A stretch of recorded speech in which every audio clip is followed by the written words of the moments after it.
Muito bem, pessoal. Vamos continuar aqui na bênção.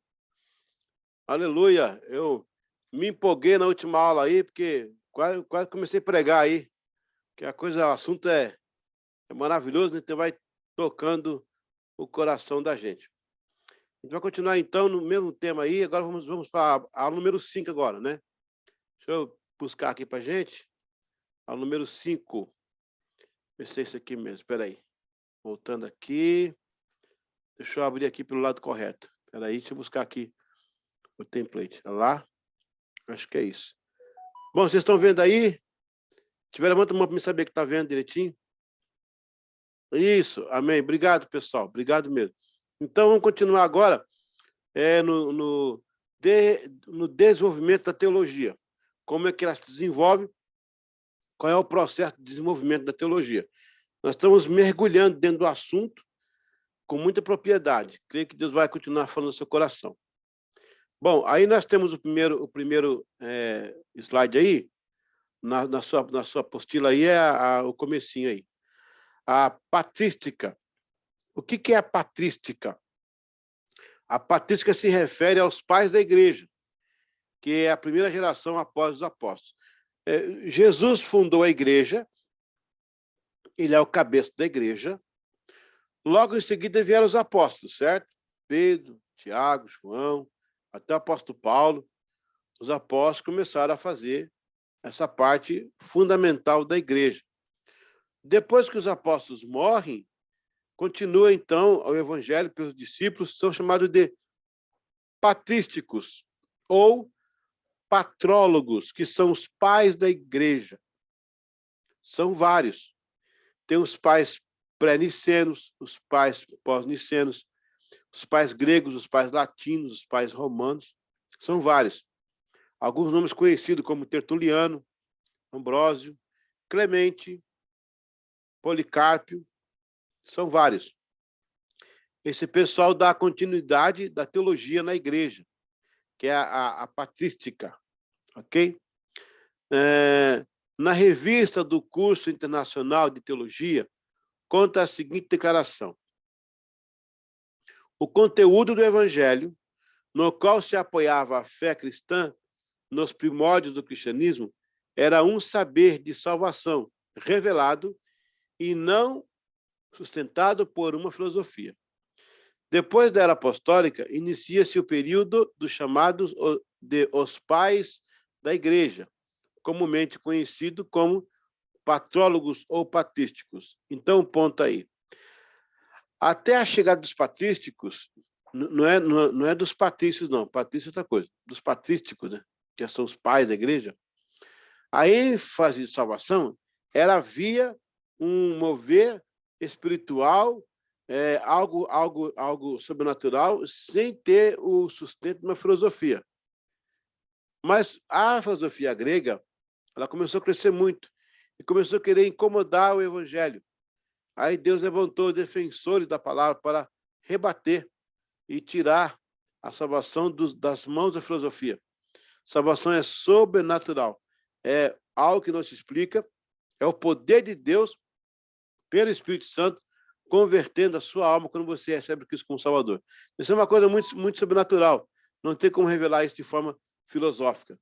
Então, os patrísticos, eles vieram logo após essa época aí. Ao invés de se apoiarem em uma linha de filosofia, os patrísticos decidiram partir para o evangelho revelado, a teologia viva do Senhor Deus. Com o surgimento, logo no início, de heresias e desvios de teólogos, a igreja se viu na obrigação de reagir, assim foi desenvolvendo a teologia cristã. Então, os patrísticos foram os teólogos. Vamos colocar em frase coloquial. Foram os teólogos que seguraram a barra, as cordas do começo da igreja. Eles que foram o sustentáculo de Deus para a igreja ficar firme. Por quê? Porque já começou naquela época um monte de heresia, gente herege, em desacordo com a palavra de Deus. Aquele Marcião chegava a dizer que o Deus do Antigo Testamento não era o mesmo Deus do Novo. O do Antigo era de guerra. O do novo era de amor. Uns absurdos terríveis. Então, os patrísticos foram aqueles homens que seguraram a barra. Por um momento, eles se defendiam e depois também eles atacavam, para que pudesse ter uma unidade de fé. Então, essa era patrística. Pode cair na prova isso aí. A temperança. Mesmo com o cuidado patrístico em colocar a filosofia como serva e não como maestrina, houve uma pequena diferenciação. O cristianismo, em torno de Roma e Israel, possuía o zelo da teologia como fonte maior. Porém, os pais gregos faziam um paralelo com mais ênfase à filosofia grega. E, neste caso, o papel da filosofia grega no seio da igreja exerceu certa proeminência. Porém, eles foram equilibrados e não permitiram que esta importância viesse tomar o lugar das escrituras.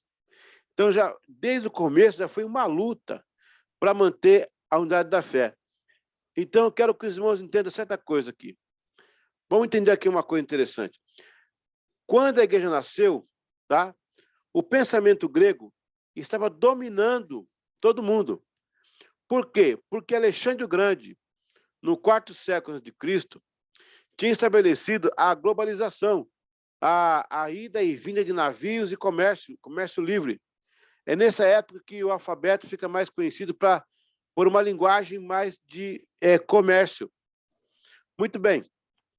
Com isso, a filosofia grega se espalhou. O que é que o grego queria? O grego queria a verdade. Gente, quando a gente lê aquele versículo que fala assim, ó, e conhecereis a verdade, e ela vos libertará, na verdade, ali, Jesus está respondendo aos gregos, tá? Tudo bem, que ele está falando dele mesmo, e que nós pregamos isso hoje. Cristo é o caminho, a verdade, a vida, e conhecereis a verdade, ela vos libertará. Mas, na verdade, Jesus está mandando uma resposta aos gregos, porque Aristóteles, Platão, Sócrates, considerado a base da ideia grega, eles estavam procurando a verdade. Eles começaram vários ensaios filosóficos sobre a verdade. O grego não conseguia entender a verdade. Um deles disse que a verdade é inata, já está dentro de você, é só despertar que ela aparece. Outro disse não, que a verdade vem de fora para dentro, que tem que aprender com ela. Jesus chegou e disse, olha, vocês estão procurando a verdade, gregos? Atenção, Grécia. Atenção, filosofia grega. Está procurando a verdade? Eu sou a verdade. Eu sou o caminho. Eu sou a vida. Eu sou a verdade e a verdade que eu sou vai libertar vocês dessas filosofias. Olha que interessante isso. Então, Deus usando, né, a própria teologia para revelar Cristo ao mundo dessa forma aí. Muito bem. O próximo template, colocado assim. O fato é que o gnosticismo se apoderou do conhecimento como uma ponte de soteriologia. E os patrísticos tiveram que lutar muito contra essa heresia nefasta. O que mais ajudou nesse período foram as cartas dos apóstolos e os evangelhos que trouxeram o chão para aquela igreja, para aquela primeira leva de discípulos, agora líderes da igreja. Então, olha só. Aqui tem duas coisas interessantes. O gnosticismo, que foi uma teoria grega de que era possível encontrar salvação pelo saber, e nós sabemos que não é assim, né? Aí o evangelho vai lutar contra isso, porque o diabo sabia que viria a igreja, e ele começou a fazer coisas mais parecidas. Por exemplo, nós vamos estudar ainda sobre isso no terceiro módulo, último módulo desse bloco. Eu vou dar só uma antecipada. Muito bem. A filosofia grega, ela veio trazendo subsídios para confundir o evangelho. O diabo sabia quem ia ser a igreja. O que aconteceu? Aparece uma religião chamada Midras. Não é o Midas, não, o grego lá, é Midras. Uma religião praticada também no Egito. Ela tinha ressurreição de morte, isso antes da igreja, gente. 4, 5 séculos antes da igreja. Ela tinha ressurreição de mortos, ela tinha purificação pelas águas. O que é isso? Batismo. Ela tinha a ceia. O que é isso? Santa Ceia. Ela tinha, olha, era Por isso que o evangelho vem e vai repondo essas coisas nos seus lugares, para que haja revelação sobre isso. Então, é interessante entender, os apóstolos conseguiram manter a cultura da igreja através das cartas, mas as cartas foram tantas. Alguém disse assim, pastor, se perderam as cartas originais, onde estão as cartas originais? Gente, o mais original, o documento mais perto do primeiro século, ele é o papiro 54. É o que mais fica perto do primeiro século. Agora, como é que se extraviou todas as cartas? Como é que se perdeu? Não perdeu. É que naquela época havia os copistas, que eram os amanuenses, que faziam cópia das cartas. Os caras faziam tão perto, mas tão parecido, que teve tempo que trocaram as cartas, levaram a carta verdadeira, achando que era a carta copiada. E assim dispersou. Mas era assim que Deus se revelava, através da patrística combatendo o gnosticismo. Próximo template, a teologia do martírio. Foram as cartas apostólicas, os pais da igreja, que registraram muitos martírios. A teologia conseguiu algo tão forte que superou a filosofia. Nenhum filósofo morria pela filosofia. Porém, os crentes enfrentavam leões, espadas, gladiadores por causa da sua fé e crença. E o que é crença é a expressão da doutrina, e doutrina é a sistematização da teologia. O que é crença? Crença é a expressão da doutrina. O que é doutrina? Doutrina é a sistematização da teologia. E o que é teologia? É Deus se revelando a nós. Aleluia. Agora, aqui tem uma coisa interessante. A teologia conseguiu algo tão forte que superou a filosofia. Nesse caso, quando a filosofia quis ser maior que a teologia, não conseguiu. Porque os gregos viam que ninguém morria pela filosofia. Ninguém dizia assim, vou morrer por causa da filosofia. Sem ela, eu não vivo. Não. Mas você vai ver crentes, vai ver em contrapartida, você verá crentes vindo para o martírio chorando e cantando e louvando a Deus, sabendo que ia morrer, mas eles vinham agradecendo e louvando a Deus por aquele momento. Olha que interessante isso. Entre muitos casos, um dos mais tocantes foi o caso de A Paixão de Perpétua e Felicidade. Perpétua e Felicidade eram duas discípulas, né?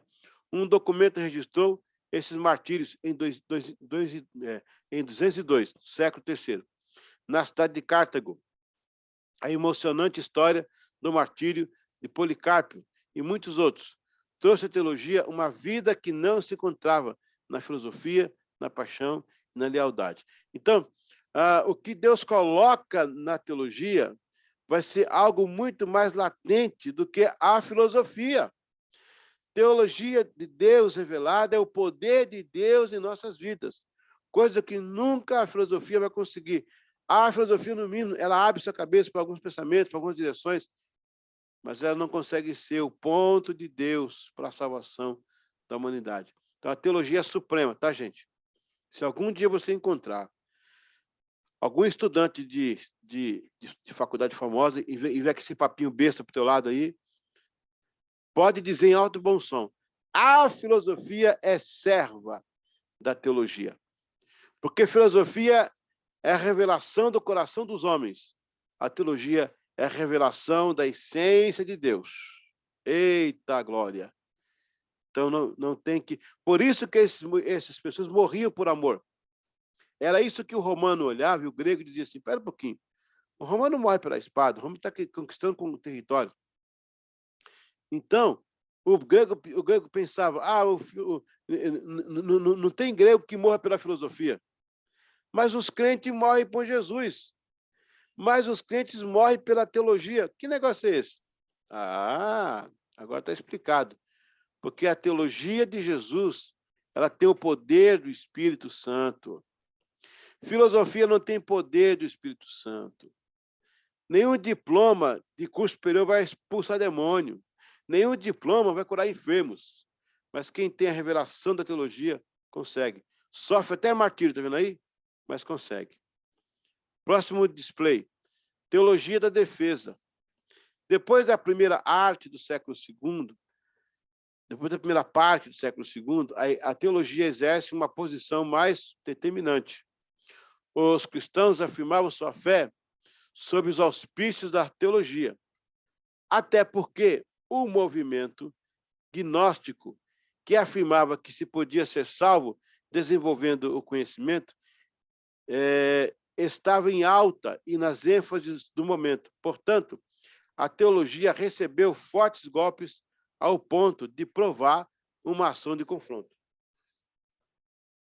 Por que isso? Porque a teologia recebe a pessoa de Deus e a pessoa de Jesus em si e a pessoa do Espírito Santo. Que a Bíblia fala que ele ia ter gemidos inexprimíveis, ia nos ensinar a orar, porque nós sabemos lá como convém. Então, o Espírito Santo, ele é a vida da teologia.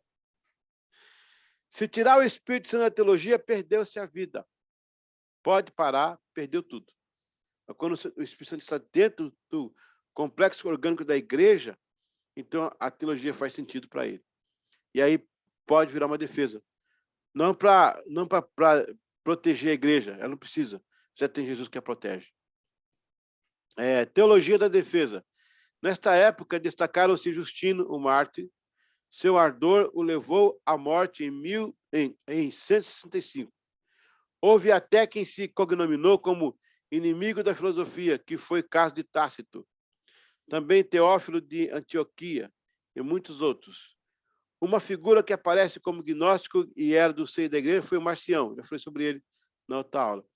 Ele negava o judaísmo e amputou os livros do Antigo e do Novo Testamento com a afirmação de suas heresias. Então, veja, vamos recapitular aqui para a gente entender o questionário. Então, nós temos a patrística, que é o movimento que se segue logo após o movimento apostólico. Como é que se classifica a história da igreja?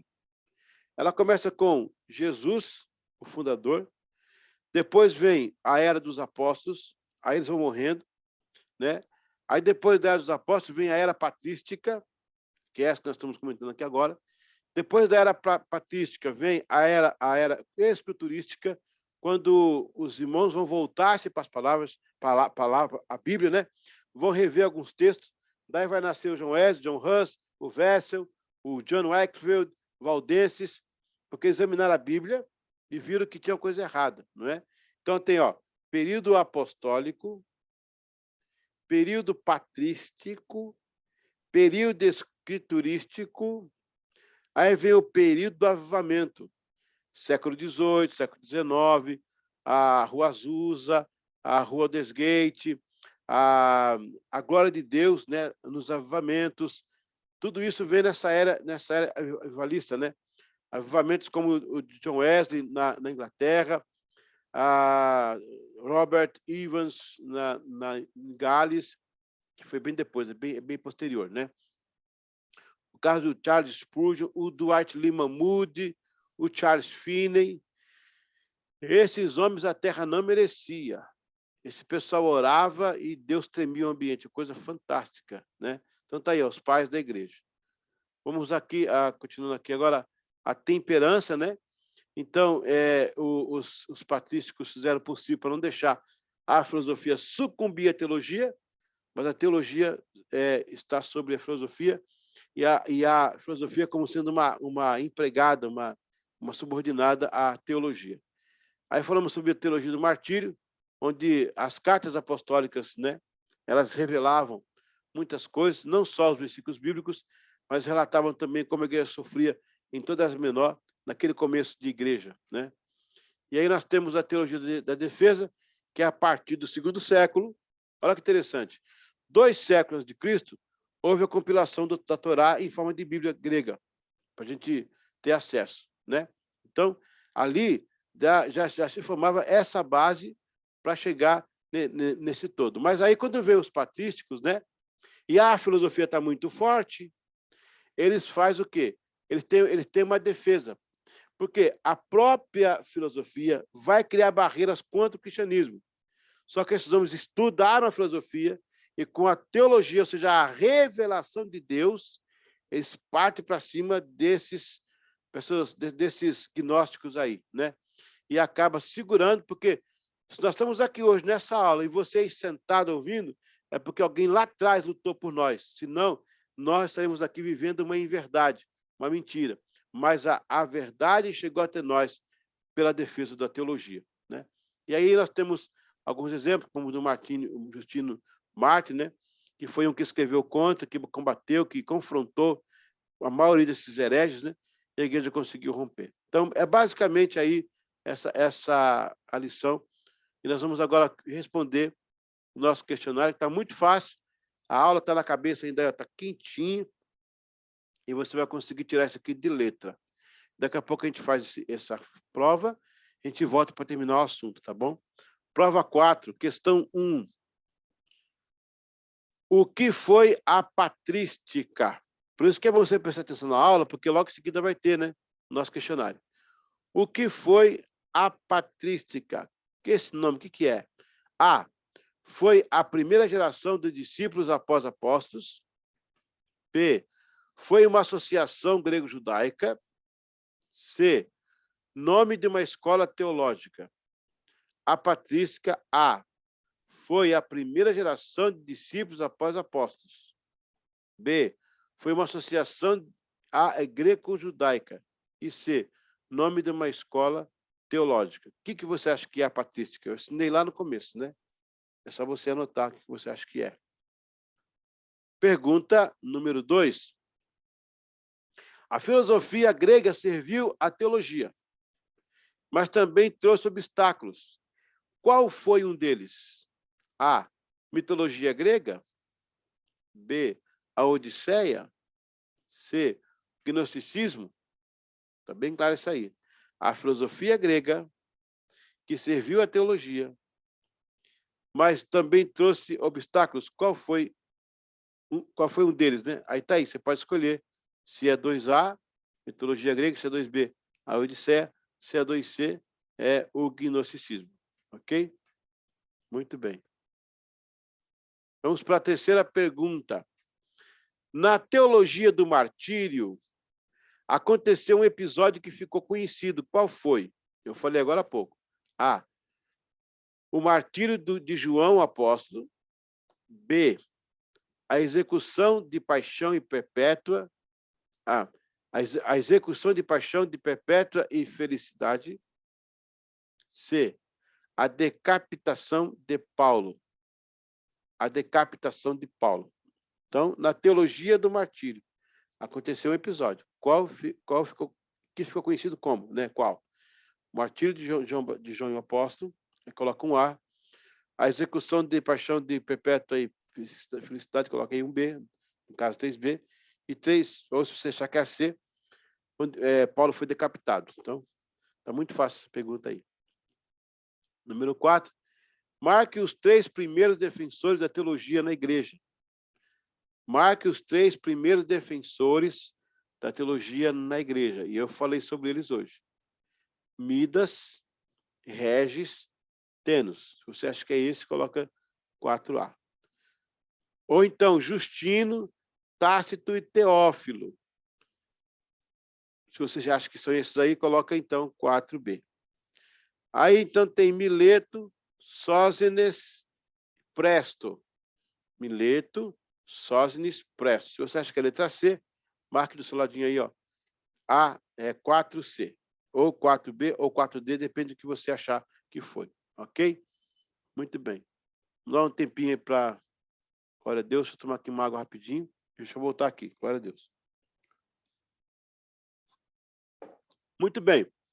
Passado o teste, vamos trabalhar aqui uma outra coisa. Voltando ao pensamento grego. Olha que interessante isso. Eu vou voltar nessa questão, né, nessa parte da aula, em outro momento, tá? O poder da cultura grega era muito forte. Se a gente bobear, vão dizer que nós copiamos a questão da igreja, Cristo morreu na cruz, o arrebatamento, copiamos da grega, e não é verdade. Porque o que o Evangelho fez foi corrigir. Quando eu falei que o Midras tinha uma religião antes da igreja que parecia igreja, olha só, Eles criam também na ressurreição dos mortos, como a igreja já crê. Só que nos registros da Grécia e do Egito, a mitologia só pôde ressuscitar algumas partes do corpo. Não era um corpo comum, era 14 pedaços de um corpo que ressuscitava. Aí Jesus vem e ressuscita por completo.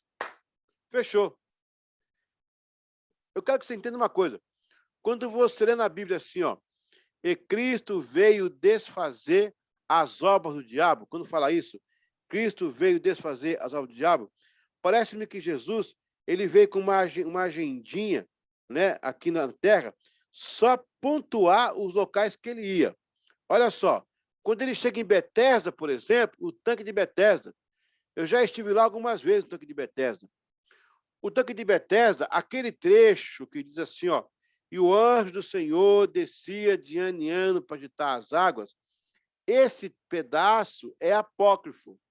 Foi inserido depois, bem lá na frente, por um amanuense, que talvez não conhecesse que perto acontecia ali.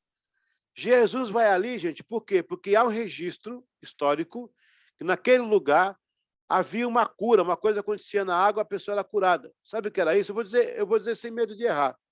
Satanás colocava a doença, Satanás coloca e tira, né? Ele coloca primeiro para depois tirar para dizer que foi ele.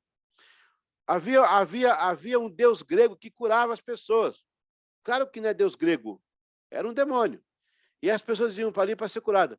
Jesus vai lá, pessoalmente, fala assim, ó, acabou, eu agora sou a cura.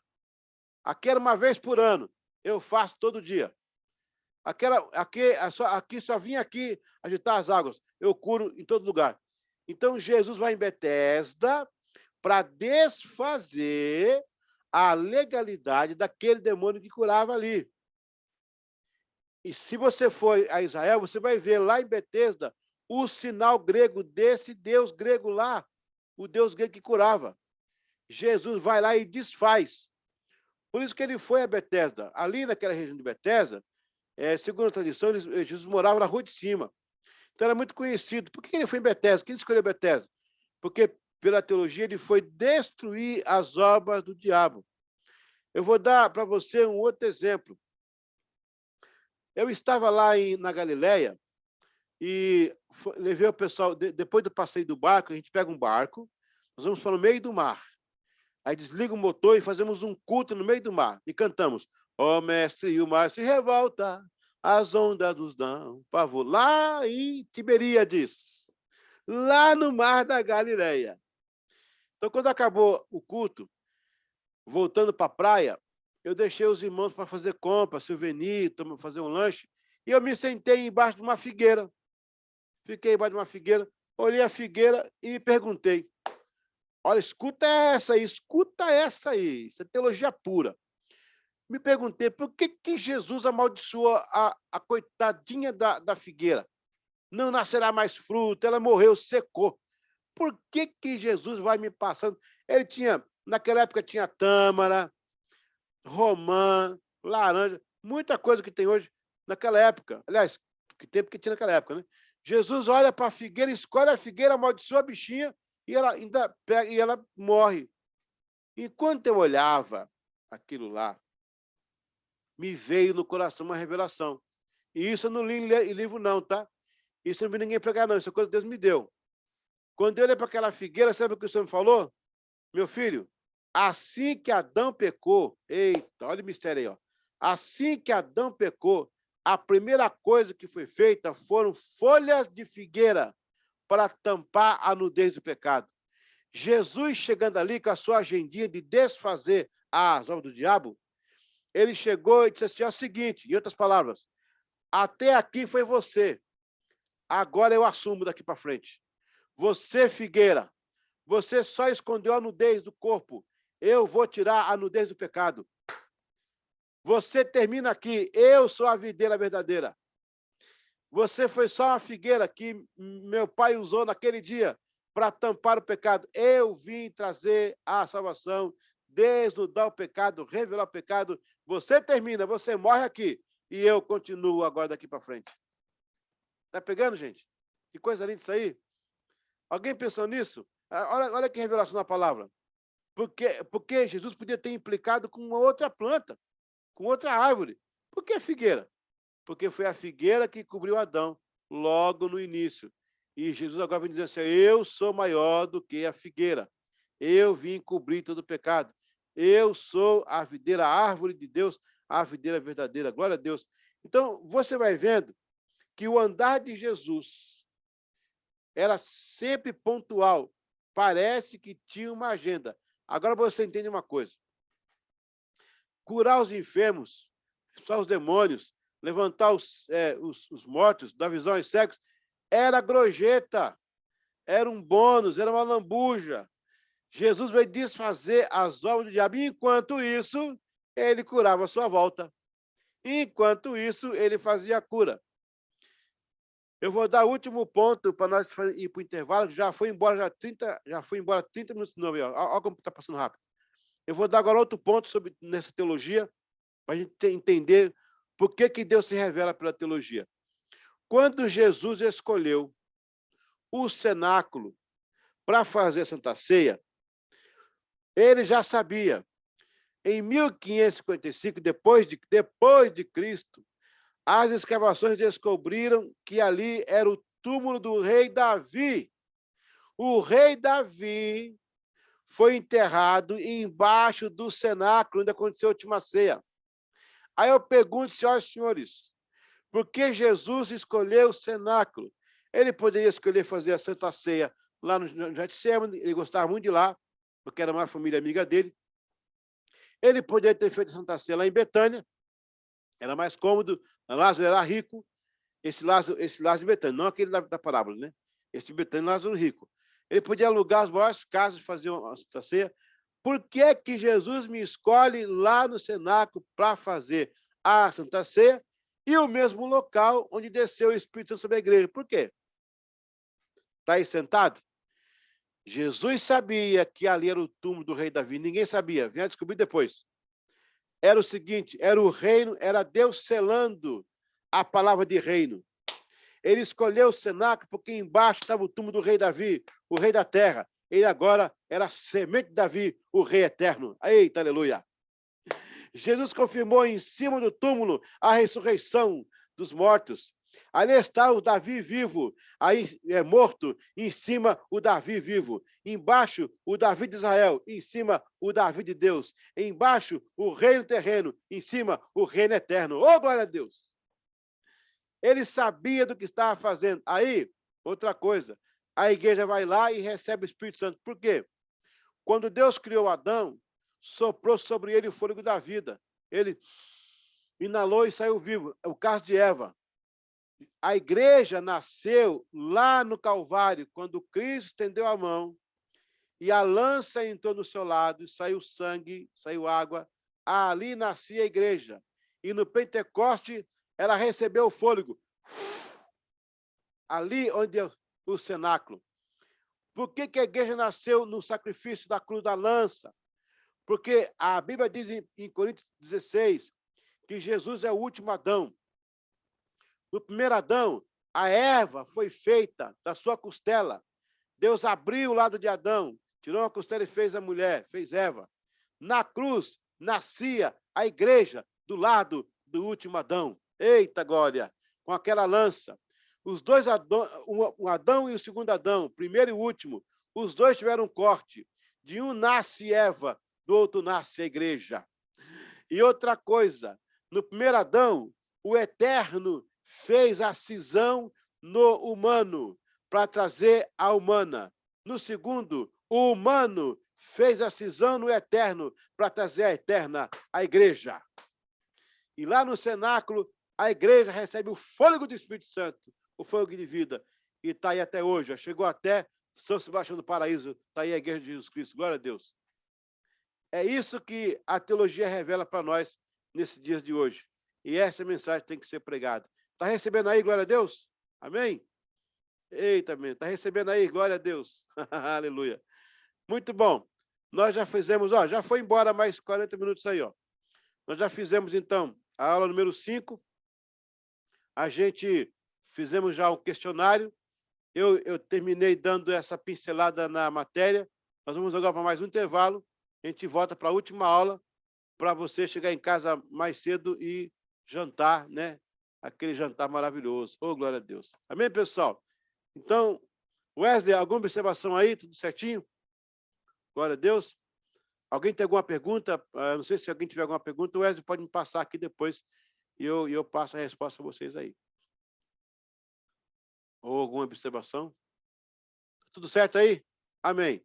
Então vamos aí para mais 5 minutos de intervalo. A gente volta para a próxima aula. Já passou o tempo, hein, gente? Que benção, hein? Aleluia. 5 minutinhos, tomar uma água aí. Glória a Deus.